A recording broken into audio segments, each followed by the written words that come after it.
रात के अंधेरे में जब हर तरफ सन्नाटा होता है तभी कुछ ऐसी जगहें होती हैं जहां इंसान के साथ कोई और भी मौजूद होता है। ऐसी जगह हैं जहां दीवारें भी रहस्य फुसफुसाती हैं। आज की कहानी है मेरठ की उस पुरानी हवेली की जिसे लोग जीपी ब्लॉक कहते हैं। वहां आज भी एक औरत की चीख और चार लड़कों की आत्माएं घूमती हैं, ऐसा माना जाता है। लेकिन असली सवाल ये है, क्या आप वहां जाने की हिम्मत करेंगे? जीपी ब्लॉक मेरठ की एक पुरानी इमारत है, ब्रिटिश जमाने की बनी हुई। आज टूटे फूटे दरवाजे, टूटी खिड़कियां और जंग लगे गेट इसकी वीरानगी बयान करते हैं। दिन में ये बस एक खंडर जैसा लगता है, लेकिन रात में यह हवेली एक अलग ही शक्ल ले लेती है। स्थानीय लोग कहते हैं कि रात के बाद इस हवेली में इंसान नहीं बल्कि कुछ और रहता है। यहाँ खिड़कियों से औरत की परछाई दिखती है और कभी कभी भीतर से आती है अजीब हंसी। कहानी शुरू होती है चार दोस्तों से, अमन, रोहित, समीर और निखिल। ये चारों कॉलेज के लड़के थे और इन्हें रोमांच का शौक था। एक दिन कॉलेज की कैंटीन में किसी ने जीपी ब्लॉक का जिक्र किया। वहाँ रात को लाल साड़ी में बैठी औरत दिखती है और जो भी उसे देख लेता है वो वापस नहीं लौटता। बाकी लोग डर गए, लेकिन इन चारों ने उसे चुनौती समझ लिया। अमन ने कहा, अगर सच में वहाँ भूत है तो हमें सबको दिखाना चाहिए। चलो आज रात वहीं चलते हैं। रात के 11 बजे चारों लड़के टॉर्च और मोबाइल लेकर उस हवेली पहुंचे। गेट आधा टूटा हुआ था। अंदर कदम रखते ही एक ठंडी हवा का झोंका आया, जैसे किसी ने उनके स्वागत में दरवाज़ा खोला हो। भीतर जाते ही माहौल बदल गया। जाले से ढकी छत, दीवारों पर उखड़ा प्लास्टर और हर कोने से आती सड़न की बदबू।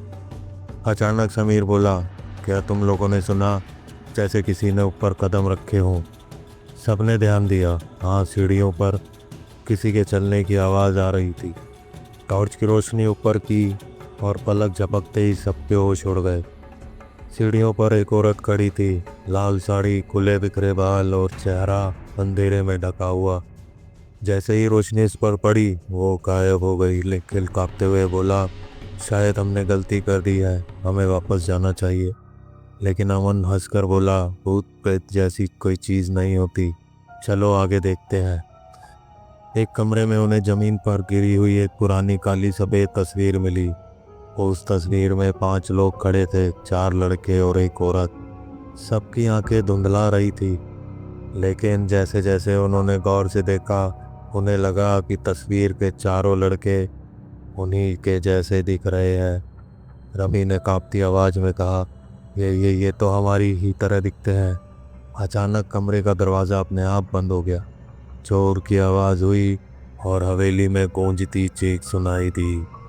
समीर को अचानक कमरे की दीवार पर खून से लिखा संदेश दिखा, जो यहाँ आता है वापस नहीं जाता। और तभी खिड़की से वही लाल साड़ी वाली औरत नजर आई। उसकी आंखें जलती अंगारों की तरह चमक रही थी। उसने जोर से कहा, तुम्हें यहाँ नहीं आना चाहिए था, अब तुम भी यहीं रहोगे। दीवारें कांपने लगी, पुरानी खिड़कियां अपने आप बंद हो गई। चारों लड़कों को लगा जैसे पूरा मकान ही उन पर टूटने वाला हो। जैसे ही उन्होंने पीछे मुड़कर देखा, वहाँ 4 परछाइयाँ खड़ी थी। वो इंसान नहीं थे बल्कि 4 आत्माएं। उनकी हंसी हवेली में गूंज रही थी।